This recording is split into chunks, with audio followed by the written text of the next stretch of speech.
ठीक है, चले। चलो आ जाओ।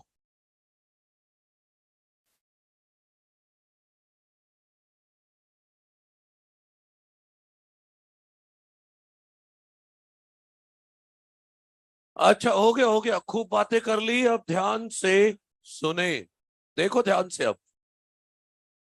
देखो बायोटेक में सबसे पहले जेनेटिक इंजीनियरिंग में क्या क्या करते हैं वो बताने जा रहा हूं। जेनेटिक इंजीनियरिंग में क्या क्या करते हैं वो बताने जा रहा हूं। Black cap. हाँ, सुन ले। मैं जेनेटिक इंजीनियरिंग में 4 लाइन लिख रहा हूं बोर्ड में, तो मेरे साथ उसे लिख लो। मैं बिना बोले लिख रहा हूं, तो उन 4 लाइन को लिख लो। फिर मैं समझाता हूं। ठीक है, 4 लाइन लिखना है यहां से। ठीक है। Genetic engineering.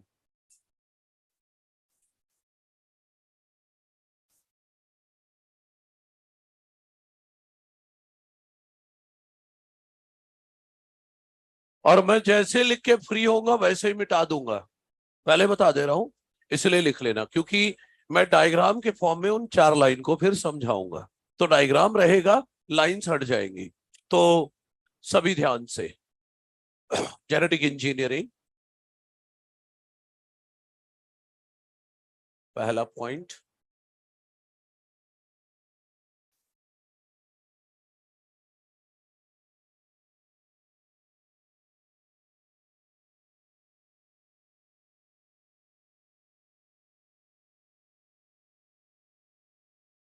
हाँ बस मैं जैसे लिख के फ्री हुआ हटाऊंगा ये लाइन, इसलिए फटाफट लिख लो।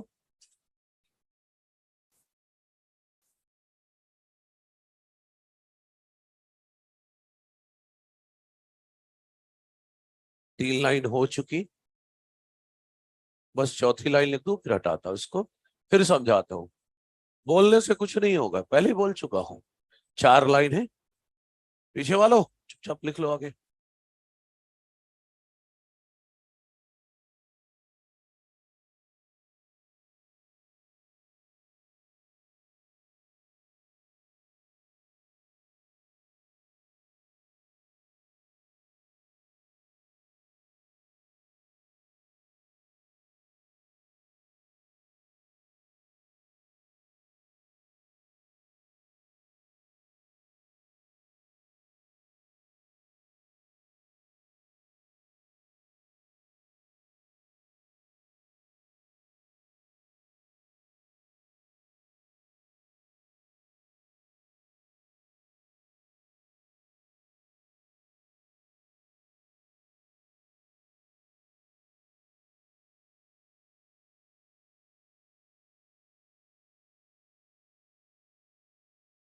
अच्छा ठीक है, अब सुनिए।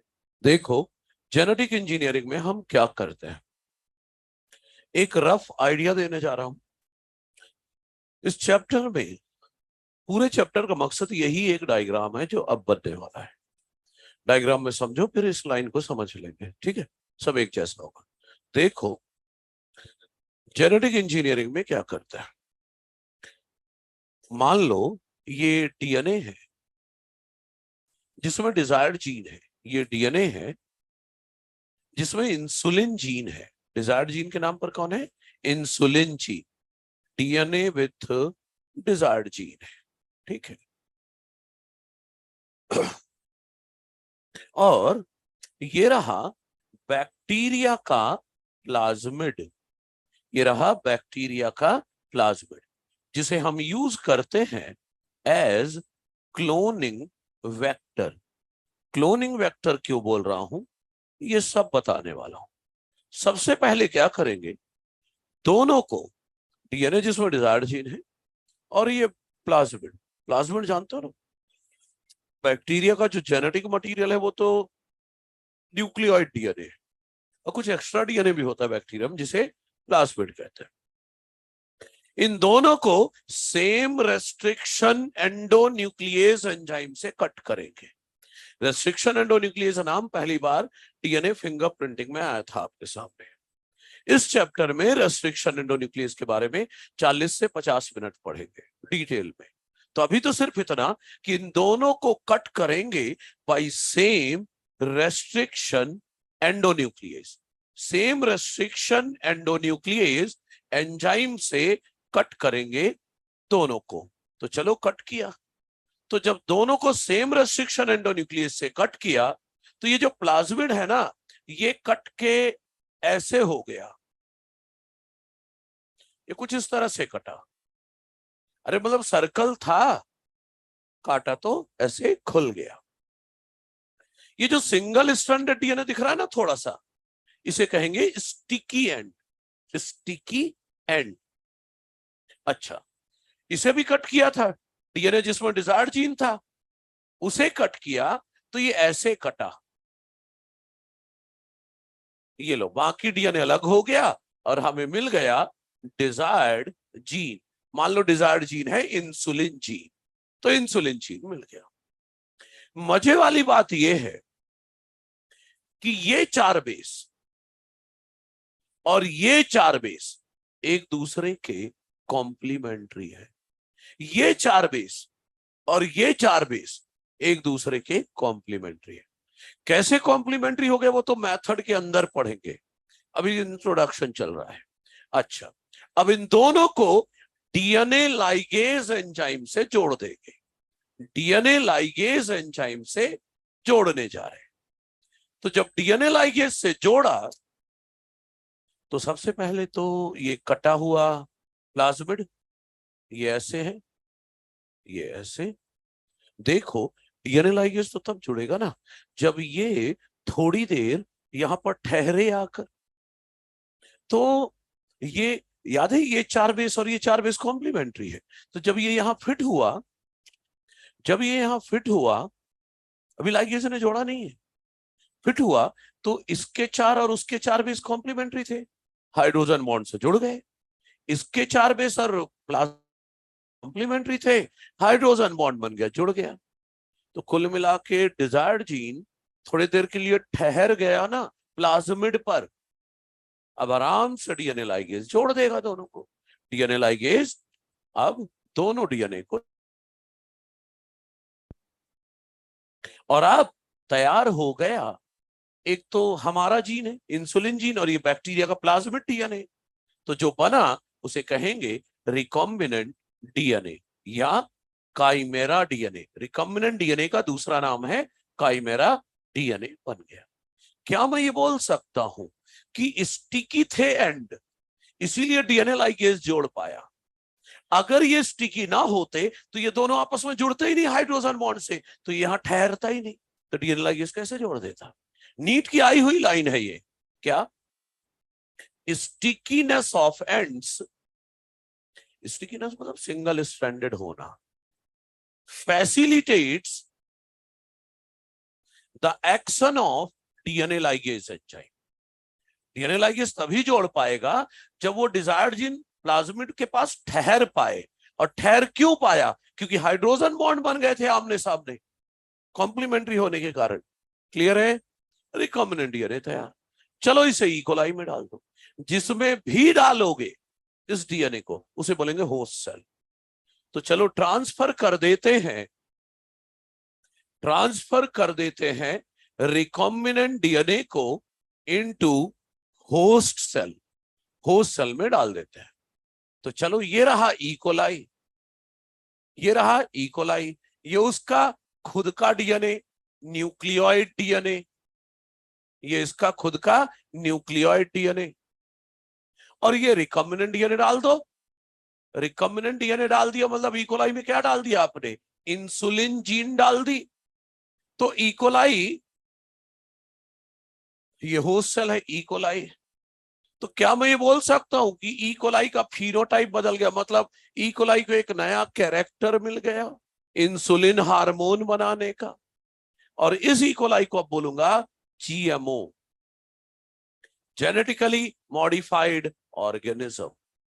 या इसमें ट्रांसफर ऑफ जीन किया है, ट्रांसजेनिक ऑर्गेनिज्म या टेलर मेड ऑर्गेनिज्म। टेलर मतलब अपने हिसाब से कार्ड जोड़ के फिर एक नया ऑर्गेनिज्म बनाया। क्या बोलेंगे, जेनेटिकली मॉडिफाइड ऑर्गेनिज्म बन गया। इकोलाई को एक नया कैरेक्टर मिल गया इंसुलिन बनाने का। जब इकोलाई, अब इसे कल्चर मीडियम में रख दो मल्टीप्लाई करने के लिए। Culture the host cell, multiply कराओ इकोलाई। अरे खाने पीने की चीज दे दो, मल्टीप्लाई करा दो। क्यों मल्टीप्लाई करा रहे हो, क्या ऑब्जेक्टिव है आपके मल्टीप्लाई कराने के? पहला, इकोलाई जब 1 से 2 होगा तो ये वाला डीएनए भी इकोलाई का डीएनए पॉलीमरेज यूज करेगा और खुद भी 1 से 2 हो जाएगा। तो जब इकोलाई 1 से 2 हुआ तो डिजायर्ड जीन भी 2 कॉपी हो गई। जब इकोलाई 1 से 1 करोड़ हुआ तो इंसुलिन जीन की भी 1 से 1 करोड़ कॉपी हो गई। इंसुलिन जीन की 1 से 1 करोड़ कॉपी, मतलब क्या करा रहे हो, जीन की क्लोनिंग। मल्टीपल कॉपी बनाना क्या कहलाता है, जीन क्लोनिंग। दूसरा मकसद था मेरा जेनेटिकली मॉडिफाइड इकोलाई बनाना, ढेर सारी। तो जब कल्चर कराऊंगा तो ढेर सारी इकोलाई बन जाएंगी और सब में इंसुलिन जीन है। तो दूसरा ऑब्जेक्टिव है ढेर सारे क्या बनाना, production of genetically modified organism. Genetically modified organism, जिसे शॉर्ट में हम कह रहे हैं GMO, या बन गया बोलो ट्रांसजेनिक ऑर्गेनिज्म, या टेलर मेड ऑर्गेनिज्म बन गया। टेलर मेड ऑर्गेनिज्म बन गया। और सुनो, करोड़ों इकोलाई बन चुकी है तो करोड़ों इंसुलिन जीन की कॉपी भी तो हो गई है। अब ये करोड़ों इंसुलिन जीन कॉपी जब ट्रांसक्रिप्शन ट्रांसलेशन करेंगी तो क्या बनाएंगी, इंसुलिन हार्मोन। करोड़ों इंसुलिन जीन से एक ही समय पर इंसुलिन जब बनेगा तो ढेर सारा इंसुलिन बनेगा, तो इनको मार के इंसुलिन निकाल लेंगे और मार्केट में इंजेक्शन के फॉर्म में अवेलेबल करा देंगे। तो तीसरा ऑब्जेक्टिव क्या है, बायोटेक्नोलॉजिकल प्रोडक्ट बनाना। जैसे कि कोई हार्मोन, लेकिन जरूर थोड़ा हार्मोन बनाए, हम कोई एंजाइम भी बनवा सकते हैं, कोई वैक्सीन बनवा सकते हैं, कोई एंटीबायोटिक बनवा सकते हैं, तरह तरह की चीजें। तो तीसरा ऑब्जेक्टिव है to produce biotechnological products, to produce biotechnological products like कुछ भी हो सकता है, हार्मोन्स हो सकते हैं, एंजाइम्स हो सकते हैं, वैक्सीन्स हो सकती हैं, एंटीबायोटिक्स हो सकते हैं, एक्सेट्रा। एंटीबायोटिक्स एक्सेट्रा, तरह तरह की चीजें बनवा सकते हैं, ठीक है। लेकिन जब इसको कल्चर मीडियम में रखेंगे तो कल्चर मीडियम होना चाहिए स्टेराइल।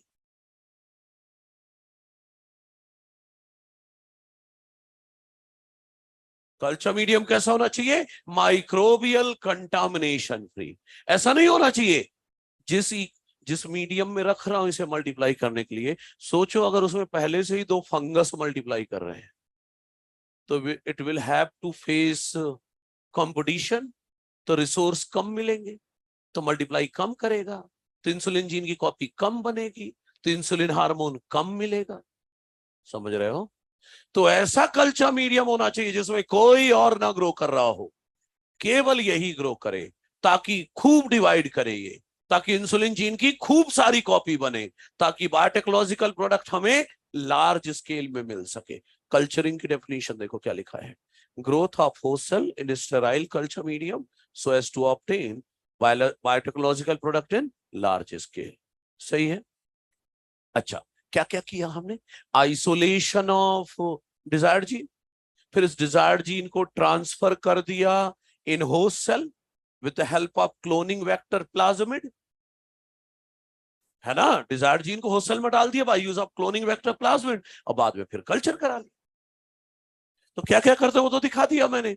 अब आगे सुनिए, सर ये क्लोनिंग वेक्टर क्यों बोल दिया?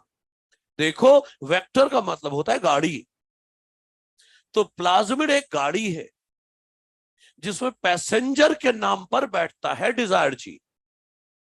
प्लाज्मिड एक गाड़ी है, वेक्टर है, गाड़ी है, जिसमें पैसेंजर कौन बैठता है, डिजायर्ड जीन।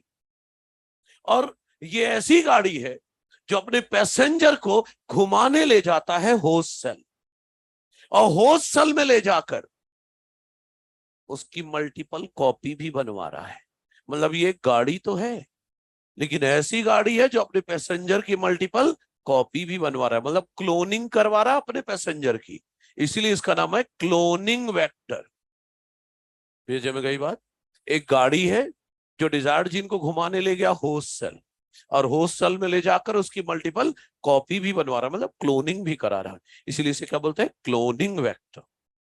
ठीक, रुक जाओ अभी।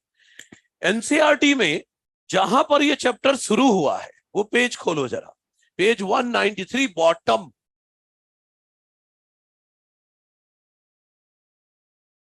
मॉड्यूल में भी है उसी पेज में, लेकिन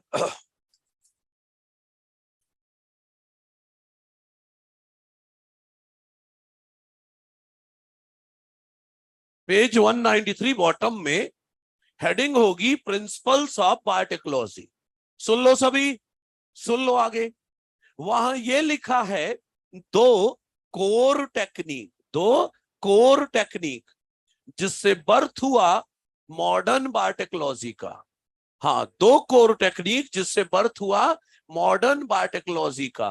पहली टेक्निक है जेनेटिक इंजीनियरिंग। करते क्या है जेनेटिक इंजीनियरिंग में? जेनेटिक मटेरियल की केमिस्ट्री बदलते हैं। ऐसे काट के ऐसे किया, फिर दूसरे के साथ फिट किया, तो क्या किया? केमिस्ट्री बदली जेनेटिक मटेरियल की, और फिर डाल दिया होस्ट ऑर्गेनिज्म में, जिससे उसका फिनोटाइप बदल गया, उसको एक नया कैरेक्टर मिल गया इंसुलिन बनाने का। ये है जेनेटिक इंजीनियरिंग। पढ़ो जेनेटिक इंजीनियरिंग कितने लिखा है, कुछ और लिखा है।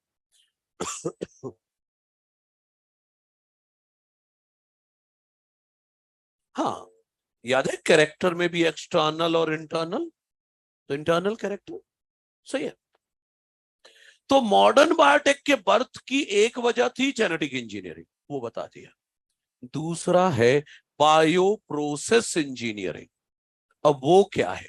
वहां देखना लिखा होगा maintenance of sterile ambience. Ambience का मतलब लिख लो इन्वायरमेंट। स्टेराइल एम्बियंस, एम्बियंस का मतलब इन्वायरमेंट, स्टेराइल इन्वायरमेंट। अब सुनो, उसको भी सुन लो। बायो प्रोसेस इंजीनियरिंग में यह लिखा है कि हम मेंटेन करेंगे स्टेराइल इन्वायरमेंट, मतलब माइक्रोबियल कंटामिनेशन फ्री इन्वायरमेंट, ताकि केवल वही डिजायर्ड माइक्रोब ग्रो कर सके। जरूरी है मैं इंसुलिन जीन ई कोलाई में डालूं? मैं ईस्ट में भी तो डाल सकता हूं। तो ईस्ट अगर डालूंगा तो फिर ये यूकारियोटिक सेल हो जाएगा। तो स्टेराइल इन्वायरमेंट क्रिएट करना है, मेंटेन करना है, ताकि केवल डिजायर्ड माइक्रोब या यूकारियोटिक सेल मल्टीप्लाई करे, ताकि डिजायर्ड जीन की ज्यादा से ज्यादा कॉपी बन सके, ताकि desired biotechnological product large scale में मिल सके। पढ़ो जरा बायो प्रोसेस इंजीनियर।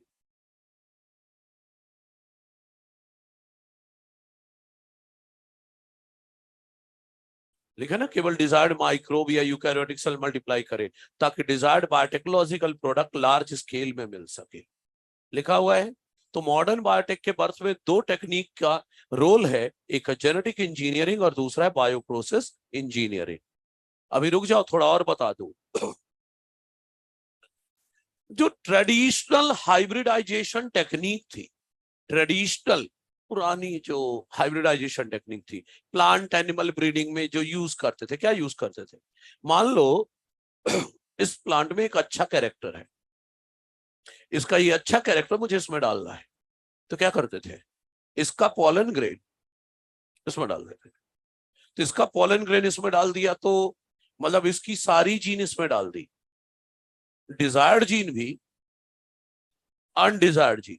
तो ये ट्रेडिशनल प्लांट ब्रीडिंग का, हाइब्रिडाइजेशन का ड्रॉबैक था कि डिजायर्ड जीन के साथ साथ अनडिजायरेबल जीन भी चली जाती।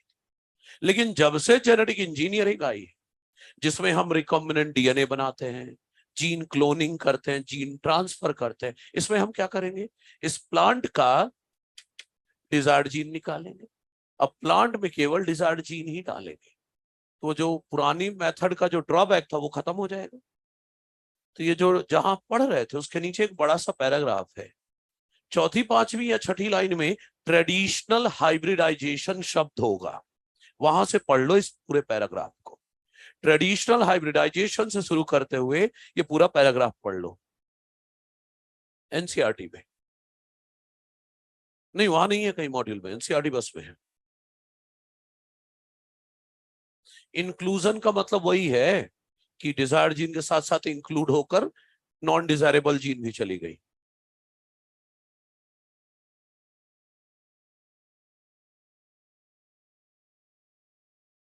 हाँ, तो फिनोटाइप कैरेक्टर नहीं बदल गया इसका एक।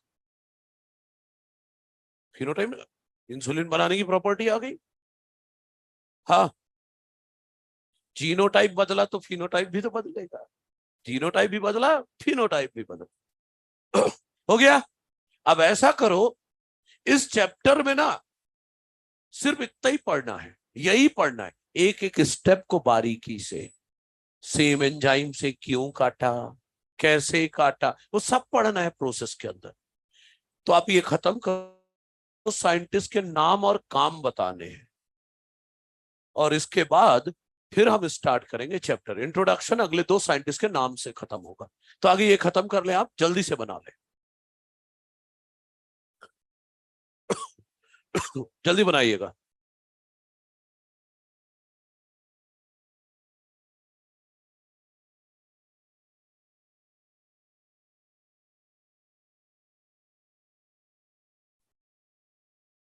हाँ,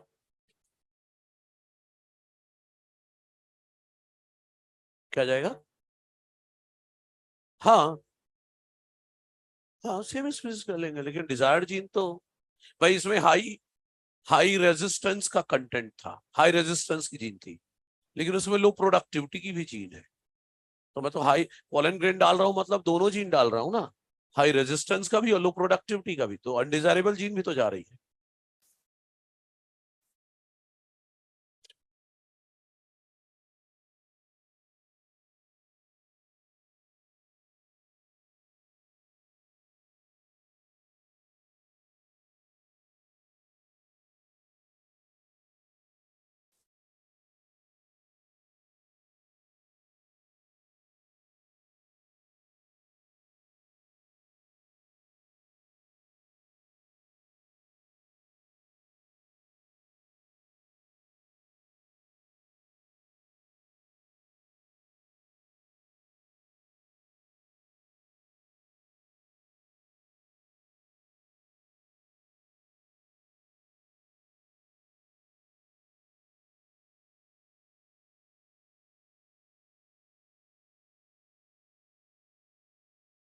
इस चैप्टर में एनसीईआरटी ने बहुत घुमा फिरा के लिखा है और टुकड़ों में लिखा है। तो कभी मैं 199 पेज पढ़ाऊंगा, कहीं पढ़ाते पढ़ाते मैं 200 पेज में चला जाऊंगा, फिर 199 आ जाऊंगा। तो इसलिए इस चैप्टर को जितना मैं एनसीईआरटी से दिखाऊं, अभी सिर्फ उतना पढ़ना। 1-2 लेक्चर और हो जाए, इसके बाद फिर मैं खुद ही बोलूंगा कि अब शुरुआत से पढ़ लो, कंटिन्यूटी में फिर समझ में आने लगेगी बात।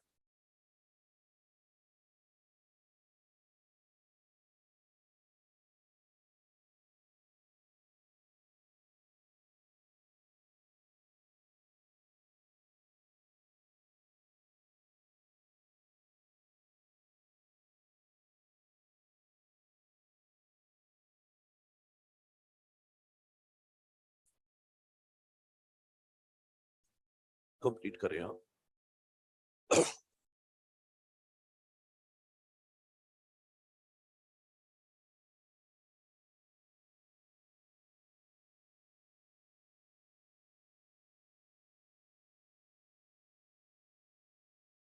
वो सिंगल स्टैंडर्ड एरिया ना, इसी को स्टिकी बोलते हैं।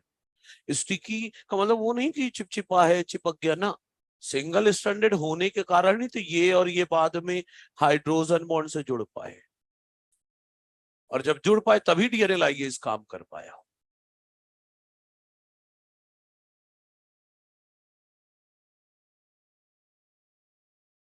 तो वो लाइन जरूर लिख लेना, नीट में पूछी गई लाइन है वो।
जेनेटिकली मॉडिफाइड ऑर्गेनिज्म या ट्रांसजेनिक ऑर्गेनिज्म या टेलर मेड ऑर्गेनिज्म।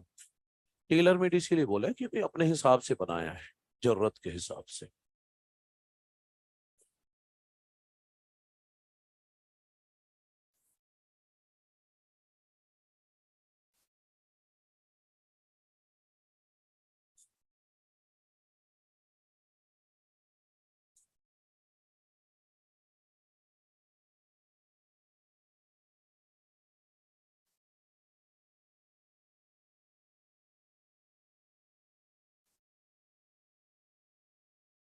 हाँ,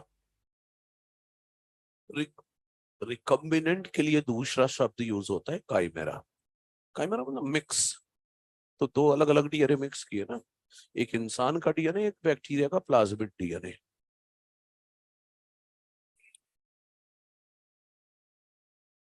हाँ, सिंगल स्ट्रैंडेड डीएनए होना।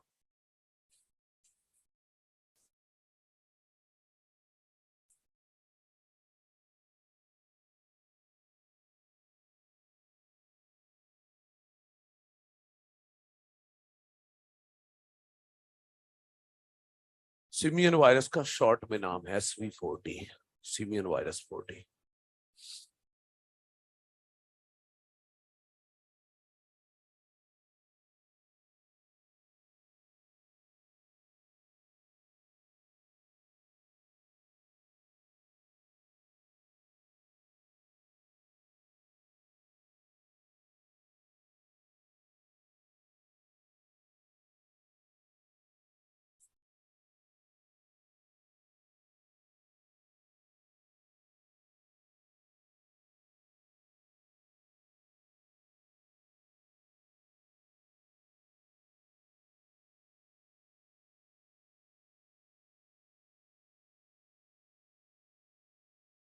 चलिए देखें। ठीक है, मैं जो लिख रहा हूं आप अपने पिछले डायग्राम में ना लिखने लग जाना, ये नए डायग्राम की तैयारी कर रहा हूँ। हाँ, एक बैच में हुआ था ऐसा, मैंने मिटा के लिखना शुरू किया, उसने अभी अपने पुराने डायग्राम में काट के वो लिखना शुरू किया।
चलिए आ जाइए, दो साइंटिस्ट के नाम और काम देख लेते हैं।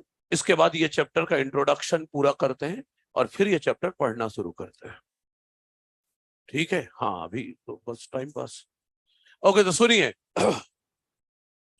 पहला नाम है हिस्टोरिकल एस्पेक्ट में, मतलब साइंटिस्ट जिन्होंने शुरुआत करी इन चीजों की। पहला नाम है Paul Berg, father of genetic engineering. क्या किया था उन्होंने? पहला सक्सेसफुल जीन ट्रांसफर। कहां से कहां जीन ट्रांसफर किया था? He transferred a gene of simian virus 40, जिसे शॉर्ट में SV40 बोल रहे हैं।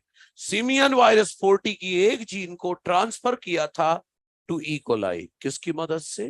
Bye use of lambda phase. इनके बारे में इतना ही। क्यों? क्योंकि इनका नाम एनसीईआरटी में नहीं है। लेकिन दूसरे जो नाम है उसको पूरा डिटेल में पढ़ना पड़ेगा। स्टैनली कोहेन और हर्बर्ट बॉयर, इन्होंने तैयार किया था पहला रिकॉम्बिनेंट डीएनए 1972 में। ईयर भी याद रखना है क्योंकि एनसीईआरटी में इनके काम को एनसीईआरटी ने घुमा घुमा के दो बड़े बड़े पैराग्राफ लिखे। जिस पेज में आप थे ना, उसके बॉटम का जो आखिरी पैराग्राफ है और अगले पेज का पहला पैराग्राफ बढ़ा चढ़ा के लिखा, पता नहीं क्या घुमा घुमा के, मतलब अंत में लोग आते हैं कि हुआ क्या। इसीलिए मैं उस थ्योरी को डायग्राम के फॉर्म में रख रहा हूं। डायग्राम देख लो, काम हो गया, दोनों पैराग्राफ खत्म। सुनो, इन्होंने वेक्टर के नाम पर क्या लिया। देखो प्लाज्मिड दो तरह के होते हैं, कुछ तो नेचुरल पाए जाते हैं बैक्टीरिया में और कुछ आर्टिफिशियली हम बनाते हैं। तो इन्होंने नेटिव प्लाज्मिड लिया था, मतलब नेचुरल प्लाज्मिड लिया था। किसका? सैल्मोनेला टाइफीम्यूरियम का। सैल्मोनेला टाइफीम्यूरियम बैक्टीरिया का जो नेचुरली उसमें प्लाज्मिड होता है, उसे निकाल लिया, इसे यूज किया एज वेक्टर। डिजायर्ड जीन कौन है इस बार? डिजायर्ड जीन इंसुलिन जीन नहीं है, एंटीबायोटिक रेजिस्टेंस जीन है। ये जीन कहां से निकाले? किसी दूसरे बैक्टीरिया के प्लाज्मिड डीएनए से। सर तो प्लाज्मिड डीएनए तो सर्कल बनाओ। अरे ना भाई, प्लाज्मिड डीएनए का एक टुकड़ा निकाल लिया, तो बैक्टीरिया किसी दूसरे बैक्टीरिया के प्लाज्मिड डीएनए से निकाल लिया, एंटीबायोटिक रेजिस्टेंस जीन। तो इस बार डिजायर्ड जीन कौन है? Antibiotic resistance gene. ठीक है, याद रखना, एंटीबायोटिक रेजिस्टेंस जीन इस बैक्टीरिया की नहीं, किसी दूसरे बैक्टीरिया के प्लाज्मिड डीएनए से निकाला था। ये रहा, और ये रहा नेचुरल प्लाज्मिड ऑफ सैल्मोनेला टाइफीम्यूरियम। दोनों को सेम रेस्ट्रिक्शन एंजाइम से काट दिया, तो ये कट के ऐसा हो गया, और जब ये बाकी हिस्सा हटा दिया तो क्या मिल गया? Desired gene. कौन है डिजायर्ड जीन यहाँ? Antibiotic resistance gene. DNA ligase से जोड़ दिया तो बन गया रिकम्बिनेंट डीएनए, और ट्रांसफर कर दिया इस रिकम्बिनेंट डीएनए को into host cell E coli. किसमें ट्रांसफर किया? ई कोलाई में ट्रांसफर कर दिया। तो ई कोलाई कैसा हो चुका है अब? Genetically modified. और ई कोलाई को एक नई प्रॉपर्टी मिल गई, एंटीबायोटिक रेजिस्टेंस का। मतलब अब ये ई कोलाई एंटीबायोटिक से नहीं मरेगा, क्योंकि एंटीबायोटिक रेजिस्टेंस प्रॉपर्टी आ गई। अब इसको मल्टीप्लाई कर दो, तो जब ये मल्टीप्लाई करेगा, ई कोलाई 1 से 2 होगा, तो ये भी तो 1 से 2 होगा, by using DNA polymerase of E coli. जब ई कोलाई 1 से 2 4 ऐसे होते होते 1 करोड़ हो जाएगा, तो क्या हो गया? Cloning of antibiotic resistance gene. अरे भाई, अगर 1 करोड़ ई कोलाई हो गई तो आपको एंटीबायोटिक रेजिस्टेंस जीन की 1 करोड़ कॉपी मिल गई या नहीं? तो ये किया इन्होंने, बस यही इनका काम था। मतलब पिछला ही डायग्राम कॉपी पेस्ट, बस डिजायर्ड जीन के नाम पर इस बार एंटीबायोटिक रेजिस्टेंस जीन है। ठीक है, दूसरी बात, नीट में क्वेश्चन आ गया, किसी सेल से प्लाज्मिड निकालना, इससे निकाला था ना, और किसी दूसरे सेल में प्लाज्मिड डालना, ये मेथड किसने डेवलप किया था? तो नीट में माइनर में ये क्वेश्चन देता हूं मैं, लोग कोहेन और बॉयर देके आ जाते हैं, क्योंकि ऑब्वियस यही दिख रहा है। नहीं, सिर्फ कोहेन आंसर जाएगा। कोहेन, कोहेन ने किसी एक सेल से प्लाज्मिड निकालना और किसी दूसरी सेल में प्लाज्मिड डालना, इसकी टेक्निक डेवलप करी थी। सर ये कहीं होगा तब बोल रहे हैं ऐसे क्वेश्चन? हाँ, वो जो साइंटिस्ट की फोटो बनी होती है ना एनसीईआरटी में चैप्टर के पहले, तो वो जो फोटो बनी है उस पेज में आखिरी पैराग्राफ में देखना, 5वीं या 6ठी लाइन में लिखा होगा, Cohen had developed, Cohen had developed a method for removing these plasmid from a cell and then reinserting them into other cell। लिखा है क्या? यहां से ये लाइन उठा रहा हूं, इंपॉर्टेंट है इसलिए बता रहा हूं।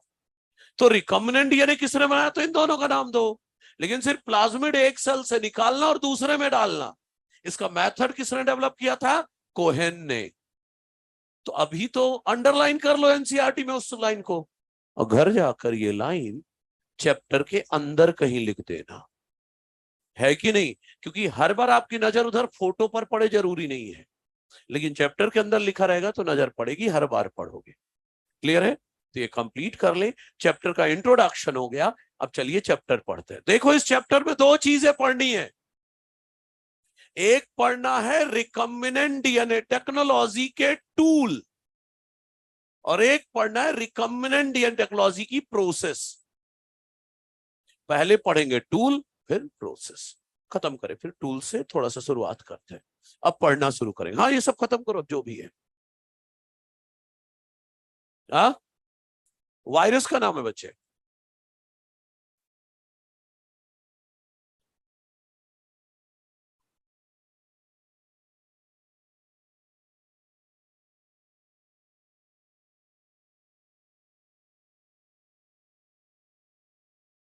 अपने कोई फायदा नहीं है, लेकिन इन्होंने रास्ता खोल दिया ना, दुनिया को बता दिया कि चाहो तो इंसुलिन जीन भी डाल सकते हो इकोलाई में, और इंसुलिन भी बनवा सकते हो।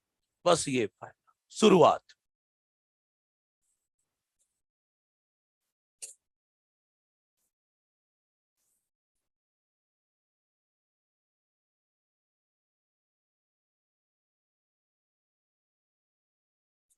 लिख लो, लिख लो जल्दी।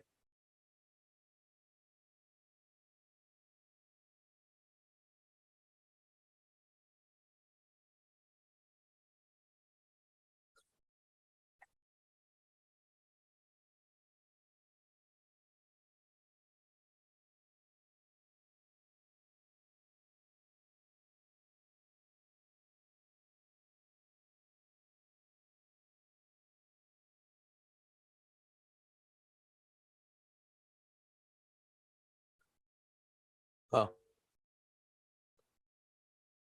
क्या चीज? वायरस की मदद से, राइट। वायरस ट्रांसफर करता है ना डीएनए इधर से उधर को।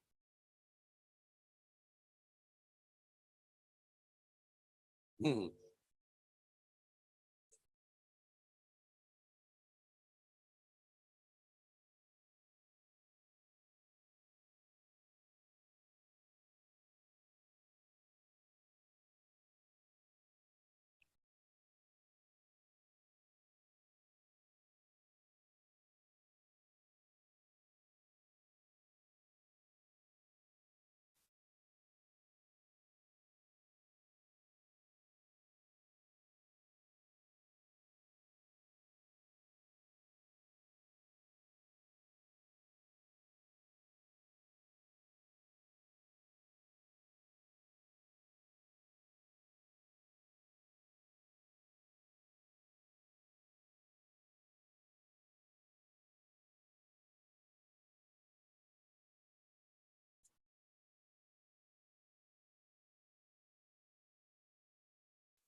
बिल्कुल किनारे हो रहा हूं, लिखो। लिख।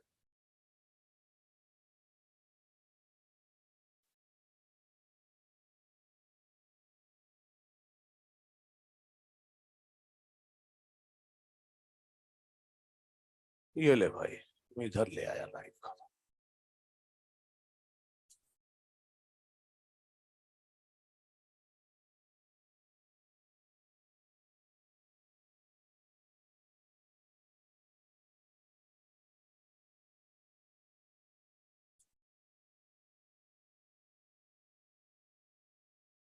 ये नीचे का लिख ले, बाद में छूट जाएगा तेरे से। Native plasmid of Salmonella टाइफिमुली।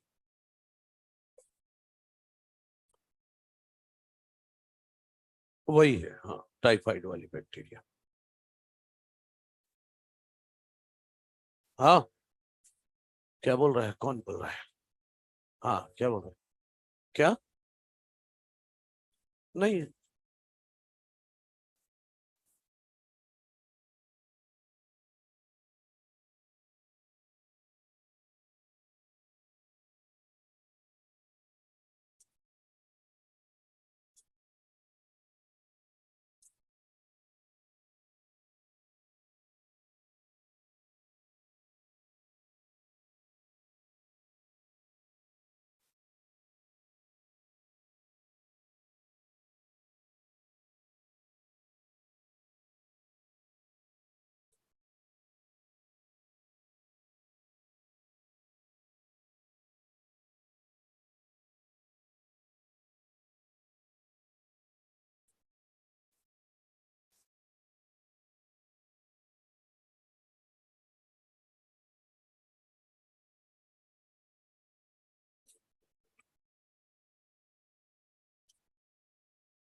Complete हो गया डायग्राम पिछला?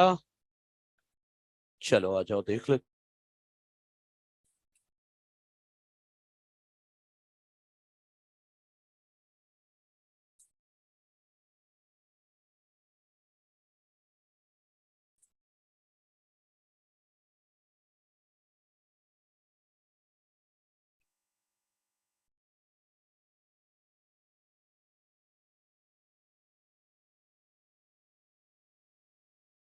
अच्छा, चलिए आ जाइए, अब समझ लीजिए, है ना। ओके, सुनिए। इस चैप्टर में दो चीजें पढ़नी है। एक tools of recombinant DNA technology और दूसरा है process of recombinant DNA technology.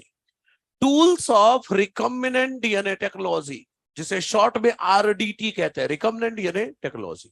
चार टूल्स पढ़ने हैं इसके। एक है एंजाइम्स, दूसरा वेक्टर या व्हीकल डीएनए, अरे वही प्लाज्मिड की बात, तीसरा डिजायर्ड जीन जिसे अभी अभी हमने पैसेंजर डीएनए नाम दिया था, चौथा होस्ट सेल। 4 पढ़ने। शुरुआत एंजाइम से करते हैं। तो पहली एंजाइम जो यूज होती है वो है लाइटिक एंजाइम। किस लिए? For lysis of cells. मतलब देखो ना, ये सेल मेम्ब्रेन है, ये सेल वॉल है। भाई अगर सेल से डीएनए निकालना है तो सेल की बाउंड्री तोड़नी होगी, तो लाइटिक एंजाइम यूज होती है सेल की बाउंड्री तोड़ने के लिए। जैसे अगर बैक्टीरियल सेल से डीएनए निकालना है तो लाइसोजाइम एंजाइम क्या करेगा? बैक्टीरियल सेल वॉल को तोड़ देगा। अगर प्लांट सेल से डीएनए निकालना है तो प्लांट सेल वॉल को कौन तोड़ेगा? Cellulase and pectinase enzyme. अगर फंगल सेल से डीएनए निकालना है तो काइटिनेज तोड़ देगा। तो कुल मिला के सेल वॉल टूट गया। लेकिन अभी सेल मेम्ब्रेन बाकी है। सेल मेम्ब्रेन किसका बना है? लिपिड और प्रोटीन का। तो लाइपेज और प्रोटीएज डाल दो, सेल मेम्ब्रेन को तोड़ देगा। तो कुल मिला के सेल से डीएनए बाहर आ गया या नहीं? बाउंड्री टूट चुकी है। तो लाइटिक एंजाइम सेल की बाउंड्री तोड़ने के काम आते हैं ताकि सेल से डीएनए निकाल सके। दूसरी एंजाइम क्लीविंग एंजाइम्स या न्यूक्लियेज, डीएनए कट करेंगे। आप सब जानते हैं ये 2 तरह के होते हैं, एक्सोन्यूक्लियेज एंड एंडोन्यूक्लियेज। अब एक्सोन्यूक्लियेज आप सब जानते हैं डीएनए को एंड्स पर काटते हैं। तो सुनो, मान लो ये डीएनए है, एक्सोन्यूक्लियस क्या करेगा? यहां से काटेगा, यहां से काटेगा, मतलब क्या हटाएगा? न्यूक्लियोटाइड्स। तो जब एंड से न्यूक्लियोटाइड हट जाएंगे तो ये टुकड़े अलग हो गए, यही है ना। तो एक्सोन्यूक्लियस क्या कर रहा है? एंड पर डीएनए को काट रहा है। मतलब डीएनए काट रहा मतलब क्या? वहां के न्यूक्लियोटाइड्स हटा दे रहा है। तो एक्सोन्यूक्लियस में एनसीईआरटी ने लिखा है remove nucleotides from the ends of DNA. सीधा सीधा बोलो ना, एंड पर डीएनए को काटता है। एंडोन्यूक्लियस डीएनए को स्पेसिफिक पोजीशन पर काटेगा within DNA. Exo end पर काटता है, एंडो बीच में कहीं काटेगा। मान लो ये डीएनए है, ये डीएनए है, एंडोन्यूक्लियस बीच में काटेगा। अब बीच में काटेगा अगर, तो रिजल्टेंट डायग्राम क्या हो जाएगा? डीएनए ऐसे कट गया, बीच से कट गया। तो सिंपल याद रखे, एक्सोन्यूक्लियस डीएनए को एंड पर काटता है, एंडोन्यूक्लियस बीच में काटता है कहीं। एंडोन्यूक्लियस एंजाइम का एग्जाम्पल है रेस्ट्रिक्शन एंडोन्यूक्लियस। मत बोला था ना रेस्ट्रिक्शन एंडोन्यूक्लियस को खूब सारा पढ़ेंगे। तो एंडोन्यूक्लियस का एग्जाम्पल है रेस्ट्रिक्शन एंडोन्यूक्लियस। तो कहने का मतलब यह है कि अब हमें पढ़ना है रेस्ट्रिक्शन एंडोन्यूक्लियस, जिसे शॉर्ट में हम RE कहते हैं, रेस्ट्रिक्शन एंडोन्यूक्लियस, या कहते हैं मॉलिक्यूलर सीजर। सीजर मतलब कैंची, या मॉलिक्यूलर नाइफ। अरे कैंची हो या चाकू हो, काटना डीएनए को है। Restriction endonuclease. What are restriction endonuclease? They are special type of endonuclease found only in prokaryotes। किसमें मिलेंगे? केवल प्रोकैरियोट्स में मिलेंगे। ठीक, केवल यूकैरियोट में नहीं मिलेगा। पहला RE मतलब पहला restriction endonuclease to be discovered was hind second, और डिस्कवर किया था स्मिथ ने। पहला रेस्ट्रिक्शन एंडोन्यूक्लियस जिसे डिस्कवर किया गया था वो था हिंड सेकेंड, स्मिथ ने खोजा था। इसके बाद एक दूसरा रेस्ट्रिक्शन एंडोन्यूक्लियस है ईकॉर फर्स्ट, इसे डिस्कवर किया था एर्बर, नाथन एंड स्मिथ ने, 3 लोगों ने। आज तक कितनी रेस्ट्रिक्शन एंडोन्यूक्लियस बैक्टीरिया से निकाली जा चुकी है? More than 900। क्या बोल रहा हूं? More than 900 different types of restriction endonuclease have been isolated, कहां से निकाला गया है? From over 230 strains of bacteria, over 230 strains of bacteria. Strain का मतलब पहले भी बता चुका हूं, वैरायटी, मतलब 230 से भी ज्यादा वैरायटी ऑफ बैक्टीरिया से कितनी रेस्ट्रिक्शन एंडोन्यूक्लियस निकाली जा चुकी है? More than 900 time. NCERT data है, याद रखना है। 230 से भी ज्यादा वैरायटी ऑफ बैक्टीरिया से 900 से भी ज्यादा टाइप के रेस्ट्रिक्शन एंडोन्यूक्लियस आइसोलेट किए जा चुके हैं। देखो, रेस्ट्रिक्शन एंडोन्यूक्लियस में जो थ्योरी पार्ट था वो मैंने बता दिया, अब बचा है समझाने वाला पार्ट। सही है, तो आगे ये खत्म कर लो, फिर बात करता हूं। जल्दी खत्म करिए। एंडोन्यूक्लियस का एग्जांपल है रेस्ट्रिक्शन एंडोन्यूक्लियस।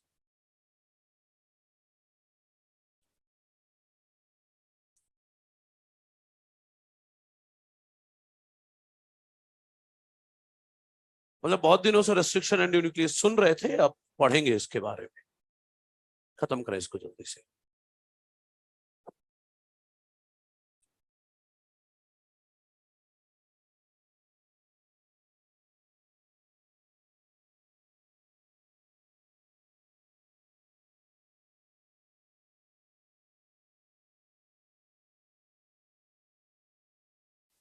लिख लो लिख लो, जल्दी फटाफट जल्दी से।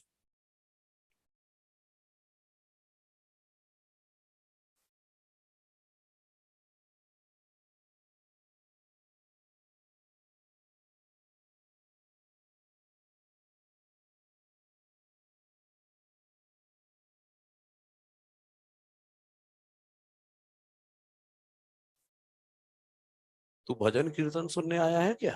है? कितने दिन बाद आया है क्लास में? हुँ? कितने महीने? डेली आता है? और ये भजन क्या है? फिर तो खाली टाइम क्या करेंगे? फिर मतलब क्लास में हम आए हैं ना, तो वो ऑथेंटिक लगना चाहिए हमें कि हम आए हैं, मतलब पढ़ रहे हैं। मतलब आप इतने उम्र के हो गए कि मतलब अब आप लोग को पता होना चाहिए क्या आपके लिए अच्छा है और क्या बेकार है ना? ये नहीं कि एक एक चीज का नहीं होना चाहिए।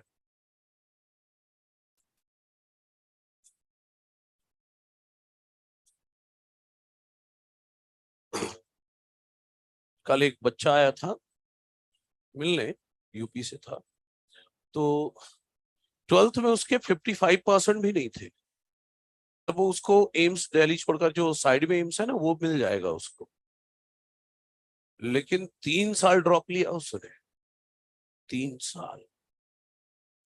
12th जब किया था तो उसमें 55% भी नहीं थे, मतलब उसे एम्स मिल सकता है साइड का, 2000 रैंक के आसपास है उसकी।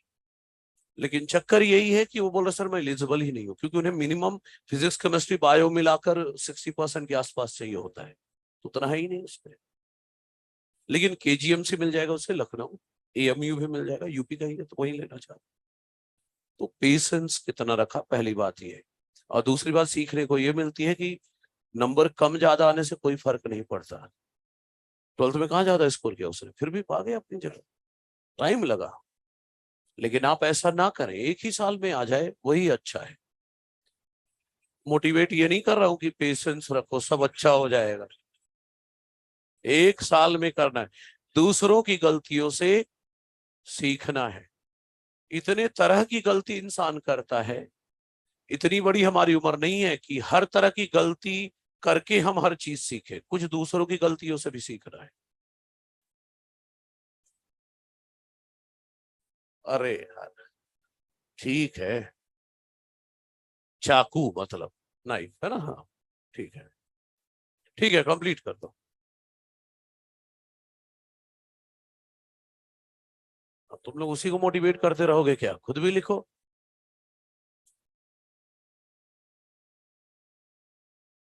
दे दे भाई, कहे को देगा फिर। कंप्लीट करो भाई जल्दी।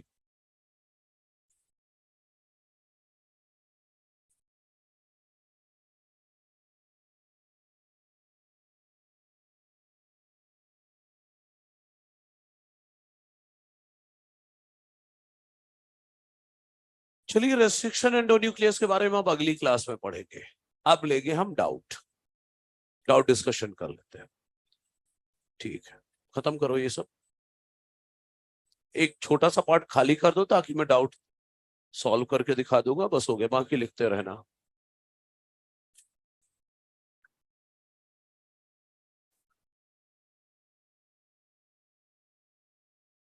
नहीं हुआ था? कौन सा नहीं हुआ था? हो गया ना, तो फिर क्या बोल रहे हैं? हाँ, बस नीचे नहीं हटा रहा हूं मैं, ऊपर ऊपर हटा रहा हूं। इतना मिनिमल तो सबने लिख लिया होगा। ठीक है, इतने में मैं आपके डाउट बता दूंगा।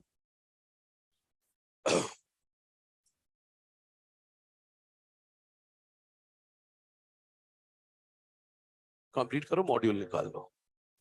अगली क्लास में लगभग मतलब 40 से 50 मिनट बताऊंगा सिर्फ इसके बारे में।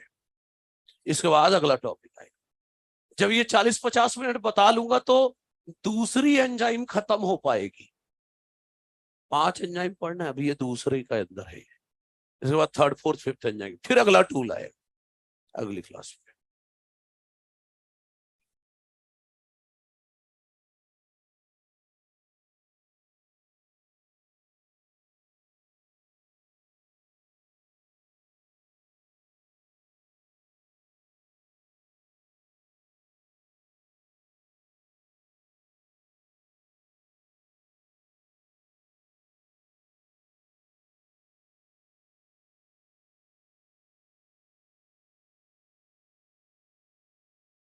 पूरा लिख लिया ना?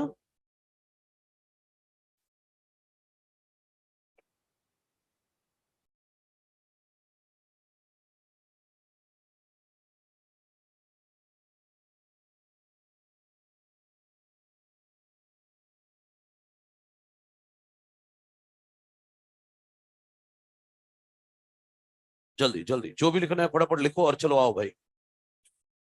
मॉलिक्यूलर सीजर, कैंची या molecular knife.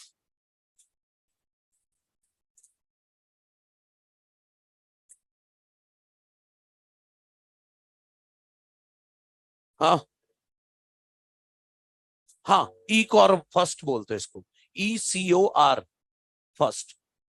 इकोर first, Hind second, इनके नाम ऐसे ही होते हैं।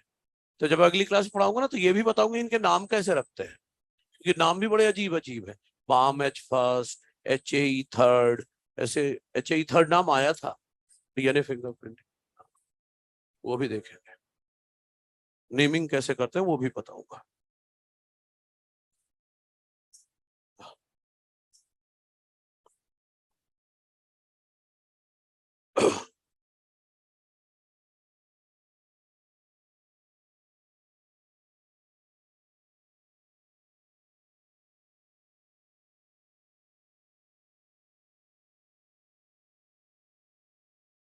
ठीक है, चलिए मॉड्यूल निकाल लीजिए भाई अपना। बाकी अब बाद में लिख रहे हैं ना, क्या मैं कुछ नहीं हटाऊंगा, अब जो है सो रहेगा। मॉड्यूल में एक्सरसाइज 1 क्वेश्चन नंबर 82 तक डिस्कस हो चुका था मेंडेलियन जेनेटिक्स का। अब 82 के बाद के क्वेश्चंस देखो, जो जो डाउट हो फटाफट बोलते जाना, डिस्कस कर लेते हैं। पेज नंबर 65 आई थिंक ना, 65 से डिस्कस करना है शायद। हाँ, पेज 65 से 90, रुको ना, आगे 65, एक सीक्वेंस में चलता है। मॉड्यूल निकाल लें सभी, जो रह गया हो बाद में लिख लेना, कुछ नहीं हटेगा, जो भी है सब पड़ा रहेगा यहीं। पेज 65 में कोई क्वेश्चन जिसमें डाउट हो बोल दो। किया है? अच्छा, हाँ नहीं, पेज नंबर 65 में कुछ नहीं है, पेज 66 निकाले। पेज 66 में कोई 92 इन डायहाइब्रिड क्रॉस जब एक जीन इनकम्प्लीट डोमिनेंस दिखाए, तो मैंने ये क्वेश्चन क्लास में कराया था को डोमिनेंस के बाद, कि एक डायहाइब्रिड क्रॉस है, एक जीन डोमिनेंस दिखा रहा है, दूसरा इनकम्प्लीट डोमिनेंस, तो फिनोटाइप रेशियो क्या आएगा? तो पहली जीन जो डोमिनेंस दिखा रही है उसका फिनोटाइप रेशियो 3:1, जो इनकम्प्लीट डोमिनेंस दिखा रहा है 1:1। तो 3:1 इंटू 1:1, तो आंसर आया था 363:1:1। क्लास में कराया हुआ क्वेश्चन है मेरा, सही है। ओके, पेज 66 में कोई question? 115, page 11, question number 115। Size of starch grain in garden pea seed, incomplete dominance. और एंटीराइनम तो दिखाता ही है इनकम्प्लीट डोमिनेंस। तो size of starch grain in garden pea seed किया था ना, वो भी इनकम्प्लीट डोमिनेंस का एग्जांपल है, तो दोनों जाएंगे। ठीक है, पेज 66, अभी 115 कर रहे थे। पेज 66, 67 कोई क्वेश्चन जिसमें डाउट हो? पक्का नहीं है? अच्छा चलो अगले पेज में, पेज 68। पेज 68 में कोई क्वेश्चन जिसमें डाउट हो? नहीं। पेज 69 में देखो कोई क्वेश्चन जिसमें डाउट हो? 134, 44, हाँ बिल्कुल, क्वेश्चन नंबर 144। याद करो, जब दो पॉलीजीन होते हैं तो 5 तरह के फिनोटाइप आते हैं, और जब 3 पॉलीजीन होते हैं 7 तरह के फिनोटाइप, डिफरेंट फिनोटाइप आते हैं ना। सेकंड मतलब एक जैसी बायोकेमिस्ट्री, मतलब एक जैसा फिनोटाइप नहीं, अलग अलग है ना। ओके ठीक है, पेज 70 में कोई क्वेश्चन जिसमें डाउट हो? पेज 70 कोई क्वेश्चन जिसमें डाउट हो? किया भी है कि ऐसे ही?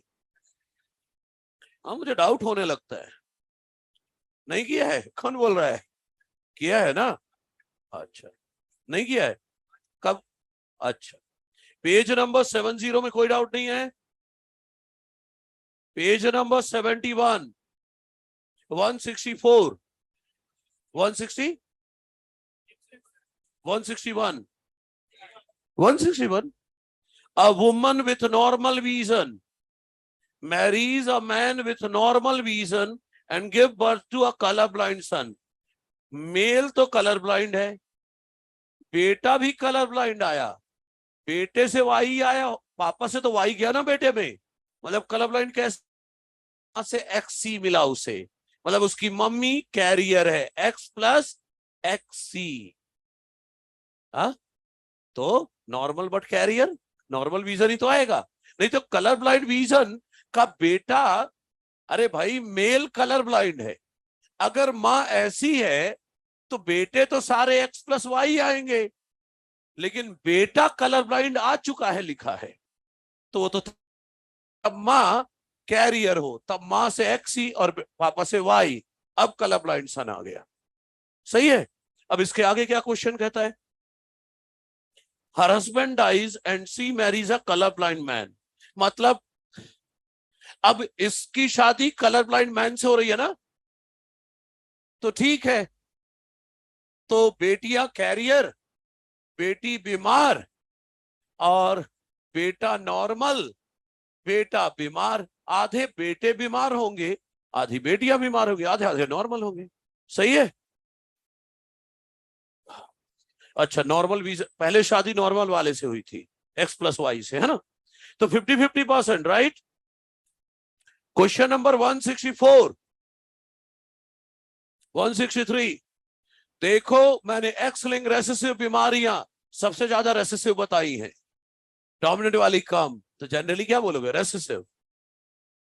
डोमिनेंट बीमारियां वैसे भी कम होती है, तो रेसेसिव ही मोस्टली होगा। लीथल तो सिर्फ हीमोफीलिया है और बाकी तो नहीं थी। अच्छा ठीक है, क्वेश्चन 160, आगे 4 ना, देखो मेल ड्रोसोफिला और फीमेल ड्रोसोफिला दोनों डाइहाइब्रिड दिए हुए हैं क्वेश्चन 164 में, डाइहाइब्रिड दिए हुए हैं, राइट। लेकिन मेल ड्रोसोफिला में कंप्लीट लिंकेज होता है, तो डाइहाइब्रिड है लेकिन कंप्लीट लिंकेज है, तो गैमीट तो 2 ही बनाएगा मेल। और फीमेल ड्रोसोफिला इनकम्प्लीट लिंकेज, तो टाइप ऑफ गैमीट का फॉर्मूला 2n चलेगा, तो डाइहाइब्रिड फीमेल है तो 2² 4 गैमीट, तो फीमेल 4 गैमीट बनाएगी और मेल 2 गैमीट बनाएगा। 143 दिखाना जरा, ऑनलाइन में कोई पूछ रहा है। 143 inheritance of skin colour, polygenic inheritance है और क्या क्या। हाँ तो यही कंसिडर करना है हमें। मेल ड्रोसोफिला जब भी है पहले कंप्लीट लिंकेज कंसिडर करें।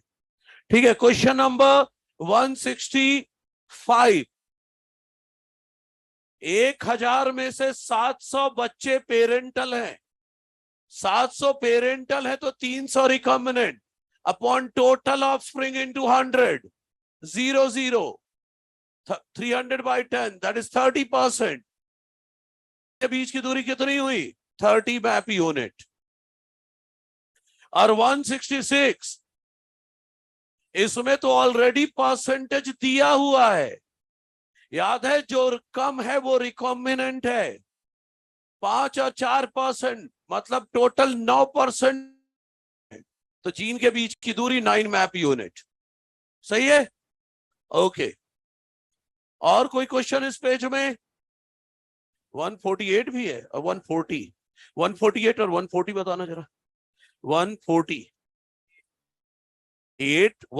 तो आसान है भाई, 3 जीन का रेशियो 1 16 15 20 15 6 1 आता है, तो एक्स की वैल्यू 15। और 140 क्या है?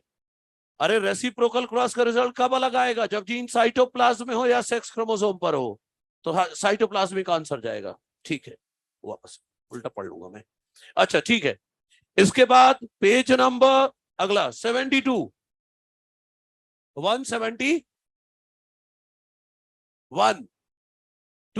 171। बच्चे अगर जीन क्लस्टर ऑफ जीन है, लिंकेज दिखा रहे हैं, तो सबसे पहले आंसर क्या आ जाएगा? Do not show independent assortment. Link genes है अगर, तो इंडिपेंडेंट असॉर्टमेंट। अगर कंप्लीट लिंकेज हुआ तो रिकॉम्बिनेशन होगा ही नहीं। आंसर सेकंड थर्ड दोनों हो सकता है, लेकिन ज्यादा अप्रोप्रिएट क्या मानेंगे? याद है इंडिपेंडेंट असॉर्टमेंट का एक्सेप्शन था लिंकेज, राइट। 172 जेनेटिक मैप क्या होता है? सीक्वेंस ऑफ जीन बताता है ऑन क्रोमोसोम, तो फर्स्ट ही तो जाएगा। 174 रेसेसिव जीन एक्स क्रोमोसोम वाली, मेल में हमेशा एक्सप्रेस होगा, क्योंकि मेल में केवल एक ही एक्स है, तो हेमीजाइगस है, हमेशा एक्सप्रेस होगा। सही है, क्या है क्वेश्चन? अच्छा, पेज 73 कोई क्वेश्चन जिसमें डाउट हो? पक्का? 189 189 बच्चे, ये तो बताया मैंने, प्रोकैरियोट में एक सर्कुलर डीएनए होता है, मतलब एक लिंकेज ग्रुप है। सही है, ठीक है, चलिए पेज नंबर 74 एंड 75। 196 देखो क्या दिया है 196 में।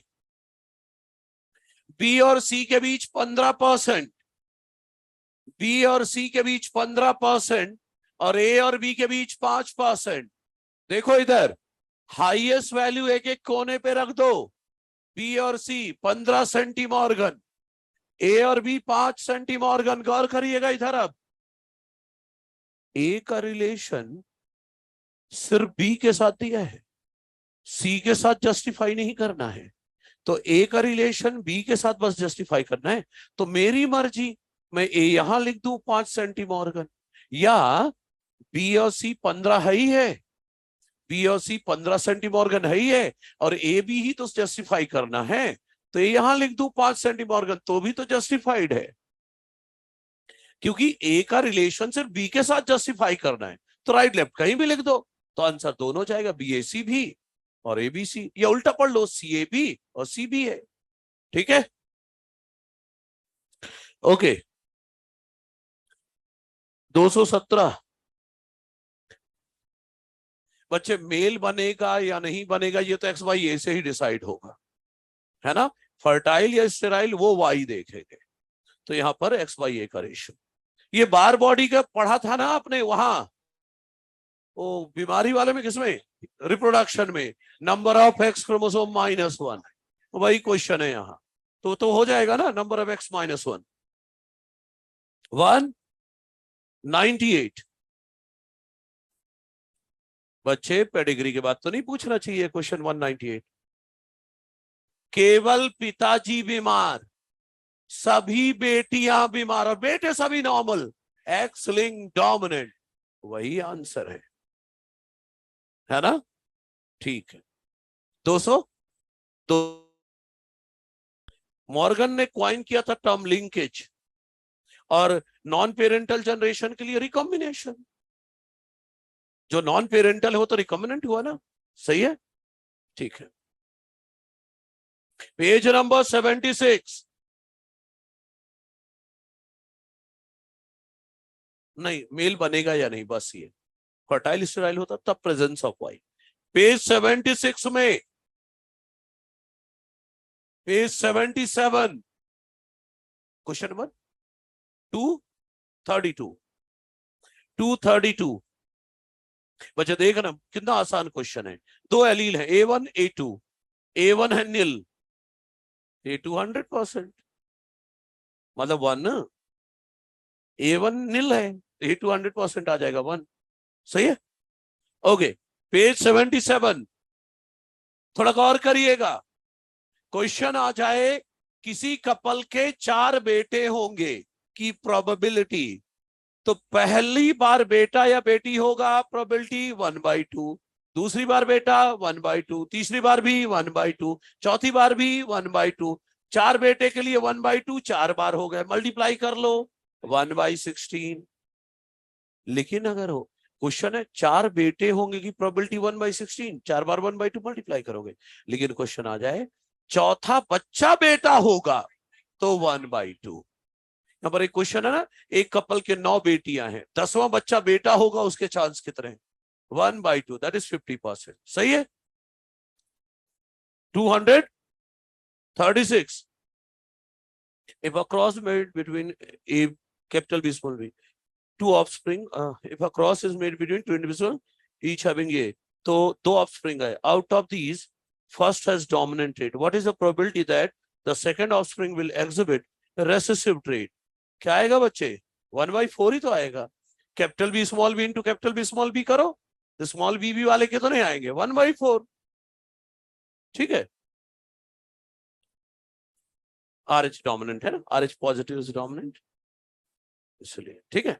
ओके, अगले पेज में, पेज 78 में कोई क्वेश्चन जिसमें डाउट हो, पेज 78 कोई क्वेश्चन जिसमें डाउट हो? नहीं, वो तुक्का ही होता है उसमें और कुछ नहीं होता। क्वेश्चन नंबर 245, फर्स्ट आंसर होगा नहीं होगा? नहीं होगा, क्योंकि हार्डी-वेनबर्ग में इंटू नहीं होता, प्लस होता है, p² प्लस, है ना, तो हार्डी-वेनबर्ग जाएगा। 247 फीमेल में डॉट लगाया, अपने आप समझ में आ गया, एक्स लिंक रेसेसिव है। 249 ऊपर से देखना, मां नॉर्मल, सभी बच्चे नॉर्मल, फिर मां नॉर्मल, सारे बच्चे नॉर्मल, मां बीमार, सभी बच्चे बीमार, साइटोप्लाज्मिक या मैटरनल इनहेरिटेंस। और अगर साइटोप्लाज्मिक या वाई लिंक प्रूव हो गई पेडिग्री, तो कोई और केस सॉल्व करने की जरूरत नहीं है। और कोई क्वेश्चन है पेज 79 में? पक्का? एक्स 250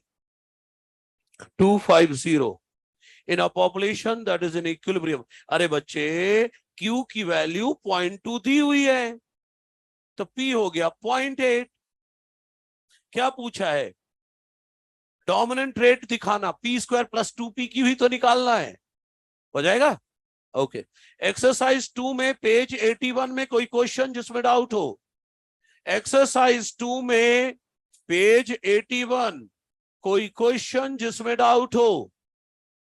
पक्का नहीं है? क्वेश्चन नंबर 5, ड्रोसोफिला को बनाना फ्लाई इसीलिए कहा था क्योंकि पके हुए सड़े हुए बनाना में ग्रो कर जाता है, तो आंसर 5th का क्या जाएगा? 3rd।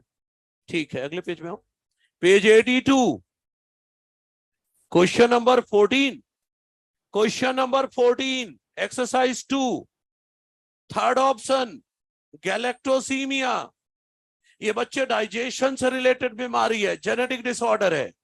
इसमें बच्चा गैलेक्टोज का मेटाबॉलिज्म नहीं कर सकता, तो जहां से भी उसे गैलेक्टोज मिलेगा वो नहीं दिया जाएगा। गैलेक्टोज कहां से मिलता है? मिल्क से। Lactose is made up of glucose plus galactose, तो मिल्क फ्री डाइट देंगे उसको। जेनेटिक डिसऑर्डर है तो वो तो सही है।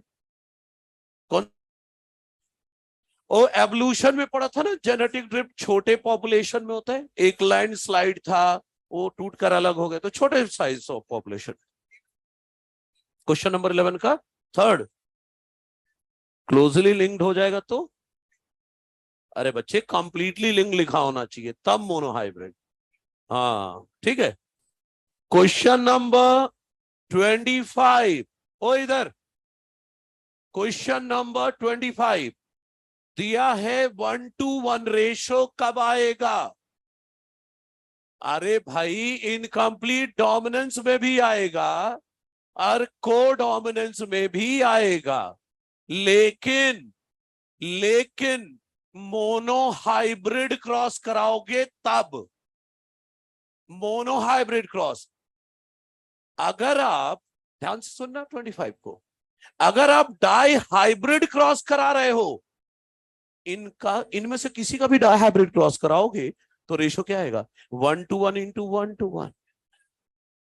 तो सेकेंड ऑप्शन में इनकम्प्लीट डोमिनेंस का स्पेसिफाई कर दिया मोनोहाइब्रिड क्रॉस, कोडोमिनेंस में स्पेसिफाई ही नहीं किया, तो कौन सा आंसर दोगे? जहां पर स्पेसिफाई किया है मोनोहाइब्रिड क्रॉस। सही है।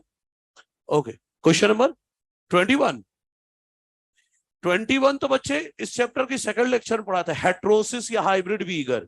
Hybrid is superior than both of its parent. वहीं पर इनब्रीडिंग डिप्रेशन भी पढ़ाया था। हो गया। तो आज के लिए पेज 83 तक ही। अगली, हाँ मतलब 29, चलो 29 तक कर जाता हूं। 29 देख लो भाई, बस हो गया आज के लिए आखिरी, बाकी कल करेंगे। ये ऐसे दिया है, इधर मम्मी, इधर पापा, इधर बेटी, इधर बेटा। अब देखो, जीन जा रही है मां से बेटे में क्रिस क्रॉस, पापा से बेटी में क्रिस क्रॉस, और criss cross inheritance x chromosome दिखाता है। तो एक्स क्रोमोसोम से रिलेटेड जो भी बीमारी दी हो वो आंसर जाएगा। अब इसका इधर सुनो, इस क्वेश्चन का मैं मॉडिफाइड वर्जन बता रहा हूं। पता है मैं क्या करता हूं? जीन को पापा से बेटी बेटा दोनों में जाने देता हूं, और मम्मी से भी बेटा बेटी दोनों जाने देता हूं। अब ऑप्शन पता है क्या होंगे? 3 ऑप्शन होंगे ऐसी बीमारी के जिनकी जीन एक्स और वाई पर होगी, और एक बीमारी ऐसी होगी जो ऑटोसोम पर होगी। ऑटोसोमल बीमारी आंसर जाएगी, क्योंकि ऑटोसोमल जीन है तो पापा से या मम्मी से बेटा बेटी दोनों जा सकता है। क्लियर है? ओके, तो आज यहां तक हो गया। अगली क्लास में बाकी डिस्कस करेंगे जो रह गया है क्लास के एंड पे। ठीक है, चलिए ऑनलाइन वालों बाय बाय।